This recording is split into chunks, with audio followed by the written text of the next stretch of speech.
Risponde il sindaco e non vuole fare polemica il prefetto, che però esprime stupore per lo stupore del vescovo Renato Marangoni alla notizia che a fine gennaio la settantina di profughi ucraini che vi sono ospitati dovranno lasciare l'ex caserma dei Vigili del Fuoco dove li incontrammo al momento del loro arrivo ancora ai tempi di Jacopo Massaro sindaco.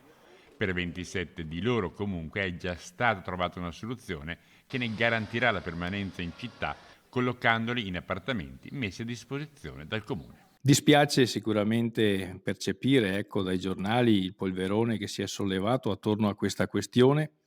Le accuse e facili commenti sarebbero stati più opportuno avanzare soluzioni e dare davvero un contributo all'emergenza piuttosto che stupirsi. Ma confido, interpretando francamente anche le parole del vescovo sul giornale stamattina, che magari ci sarà un rinnovato impegno della comunità civile, del privato sociale, della Caritas, se interpreto bene le parole del vescovo, a trovare, a mettere a disposizione magari una struttura ecclesiastica con la quale la prefettura sarà ben felice di sottoscrivere un accordo di collaborazione e dare ospitalità al gruppo di ucraine che hanno deciso di rimanere. L'ex caserma di Mussoi beneficia di 4 milioni di euro nel PNRR, nel piano di rigenerazione urbana. Senza cantieri i milioni si perdono e per gli ucraini è stata comunque trovata come soluzione una struttura a Vicenza.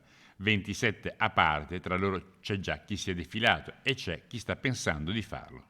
Decidere di spostarli tutti sarebbe stato più semplice, ma non è ciò che volevamo. Per questo ci siamo mossi per cercare immobili e fondi per sistemarli e farli rimanere qui nella nostra comunità. A dire la verità, io spero che